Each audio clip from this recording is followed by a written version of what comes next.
The second wave is coming. We have news about a handful of entities that are looking at approving some of the Bitcoin ETFs for trading. They're most likely going to buy significant amounts. We have some whales that have been buying. Someone actually bought $3 billion worth of Bitcoin in the last few weeks. I didn't see anyone talk about it. We also have some Bitcoin that's lost and gone forever. So let's cover everything that's happening in the market here. I do want to apologize. I just got in from the 90-degree heat. I was working out outside, and yeah, maybe not looking my best, but no one can say that I look exhausted here today. Hopefully not. But let's get into it. If you don't mind, hit subscribe. There is a link underneath the video to MargeX in case you want to trade cryptocurrencies using leverage.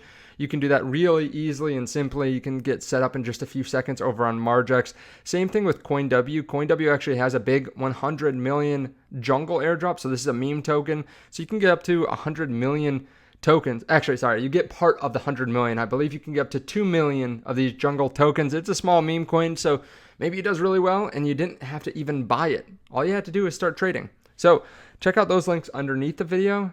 Let's start here. Bitcoin. Another day of nothingness. I mean, Ethereum's up a little bit with the news that the SEC was dropping their investigation into Ethereum. But man, this is just kind of dull at this point, right? It seems boring. And I noticed that because I was looking for some news because it's a quiet week. I think the weather's hot in a lot of places in the US. So there's not a ton of news. People are on vacation. And yeah, you can even tell just looking at Cointelegraph. Now, unless you've looked at Cointelegraph a lot, you might not know what their average view count is. But these are their hot stories with, 12,000 views, 11,000 views. This is like nothing. Like they're not getting views. YouTube videos aren't really getting views, and it's all because of volatility. There's not much volatility right now, but that's typical. If you look here, after the Bitcoin halving in 2020, the price ranged for about 150 days. Think about that, 5 months. We're currently 60 days after the halving, and people are already deeply depressed about price action. Now, this is a really interesting chart. This basically shows you the return that we've seen in previous cycles, but based on where we started this halving.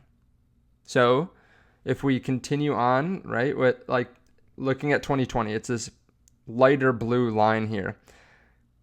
It went up, and then it went down. It didn't do a lot for the first 150 days. Okay, maybe went up 10, 20% or so over that time period, but then massive spike up, came back down, another spike up, came down, and now starting to moved to the all-time highs before the halving. If we go by 2016, just a constant rally up, and of course there are dips, 20, 30% dips along the way, but big move up. And based on, let's just look at this, based on prior cycles, based on 2020, we would look to peak out maybe around $450,000. Based on the 2016 cycle, we're talking closer to 1.8 million, 1.9 million. Based on 2012, we're talking 6 million. So even if we come down a little bit, even if we just have a cycle where we're in this area, that's a 3x from here. So I think we need to keep our eyes on the prize here. We do have some entities that are just getting approved to start buying Bitcoin. Bitcoin ETFs to be approved at major wirehouses and large private bank platforms in Q3 and Q4 of this year. This is coming from Bernstein. The second wave. Recently, we have not seen a bunch of inflows to the ETFs. It's been like a week or two of good inflows and then outflows. And a lot of it is thought of to be the carry trade, like this trade. I was trying to explain this to someone yesterday, but basically they're going long and they're going short, and then they're getting paid to do that. So they're basically netting out to zero, but they get paid a certain rate, maybe 20, 30% to provide these positions or to go opposite of the long traders, for example. This is it in a nutshell. You don't have to understand everything, but they're basically, even if you see the ETFs buying a significant amount, some of the people aren't really buying because they're going and shorting on the futures market and just trying to get that APY, that percentage-based yield. Those types of things work for a while, and then they blow up. Okay? Now, how could they blow up? Well, if one of these hedge funds is going and shorting, right, and they go buy the Bitcoin ETFs, they're covered if the price goes down or if the price goes up. But what if someone comes in and buys $5 billion worth of Bitcoin? Well, it would shoot up the price.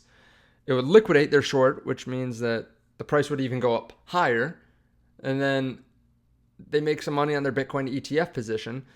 But then they're just setting up at a new price. And it can cause a bunch of short squeezes, essentially. So it is interesting. And you might be thinking, well, who's going to come in and buy $5 billion worth? Well, keep in mind, a lot of institutions have not gotten approval to buy the Bitcoin ETFs. I mean, I know people in crypto like to move quickly. Like even myself in my business, if I need to do something, I'm doing it today, right? Maybe tomorrow. Even if I have a week to do it, I'll do it in the next day or so because I want to get things moving. A lot of these financial firms move slowly. Like this is just one of the many things they have to do. And they'd rather move slowly, make sure that the Bitcoin ETFs don't blow up, make sure that they do enough due diligence, make sure that they run a bunch of numbers, make sure that they hone in on the pitch, make sure that they have some, maybe they even want some history. They want to see how Bitcoin performs the first 6 months or first year that these ETFs are approved. There are a lot of people that haven't had access yet to buy them. Like if you go call Fidelity, if you call Vanguard, if you call BlackRock, if you call a lot of these entities and you ask them, like you ask someone in the back room, are you guys pushing these ETFs? A lot of them will just say no. Like if someone comes to them, they'll talk about it. Maybe they're getting their high net worth individuals in, some of them, but this is not like a big thing for them to push yet. There has to be some time. So another thing you might be asking, like I said, you might be asking, well, who has $5 billion? Well, these entities, financial advisors and that kind of stuff, but there are already people doing this. Take a look at this. This is a wallet that I found. It's in the top 100. Actually, let's go back here. Where does it show? I don't know where it shows, but it's one of the top wallets. It's got 48,000 Bitcoin in it. This is like top 20 largest Bitcoin wallet out there. What does this show you? Well, if you do a little sleuthing, you can see they started by opening this wallet back in February. They didn't really do anything with it up until the very last couple days of May. They put in 4,200 Bitcoin, then 5,000, then 5,000, 5,000, 5,000, 5,000, all the way up, right? They've done a couple sells here or there, but nothing significant. Just moving around some cash, it looks like, sometimes withdrawing, sometimes depositing. They have $3.13 billion worth of Bitcoin, and this most likely is not pre-existing Bitcoin. The reason I say that is this is all coming from Kraken. Like if you go look at any of these blocks, this is coming from Kraken. They're withdrawing it into their wallet. Now, maybe they deposited it into Kraken and then withdrew it so that they could like kind of mask what wallet was, where this was coming from. I don't really see a big point in that. Like if I had 50,000 Bitcoin, I don't think I'd be depositing onto an exchange and then trying to withdraw it right away. I don't know. I would just move it into the new wallet if I wanted a new wallet. Most likely, this is someone that had a bunch of stables or a bunch of cash, right, on Kraken, bought a crap load of Bitcoin, and then withdrew it. Like, it's just that simple. Or they did an OTC deal and said, hey, guys, give us as much Bitcoin as you can. Send it to this wallet address. Batch it out in at least, 5,000 Bitcoin increments. And here's $3 billion. Do the best that you can. Okay. Like that is what I see happening. And yeah, they just bought a lot of Bitcoin. Over a few days, they just continued to send 5,000 Bitcoin, 5,000 Bitcoin, 5,000 Bitcoin to this wallet address. You can see all these purchases. I mean, we're talking about just a few hours apart here. So yeah, someone bought a lot of Bitcoin. They're even down 200 million on it because they're buying around 67, 70. But yeah, there are entities like this that are buying. They're buying from the paper hands. They're buying from the people that are taking some lifestyle trips too. That's fine. If you bought at 15, 16, 17,000, now you're selling because you're like, oh, I made a lot of money. I'll take some off the table. I get it. I'm not going to chastise you or anything like that. I get it.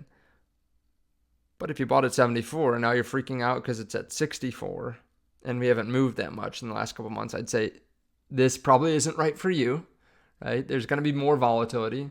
You're probably going to miss out on a lot of upside by selling now, but I don't know if you're cut out for this, right? So just something to consider. Now, Bitcoin is lost and gone forever.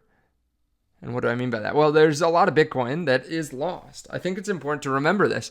We look at 21 million Bitcoin, but every once in a while, there are people that come into the crypto space and don't realize there's a lot of Bitcoin that people don't have access to anymore. For example, this graph shows you the cumulative sum of dormant Bitcoin addresses. Okay, so there are about 1.09 million Bitcoin that have not been moved since 2010.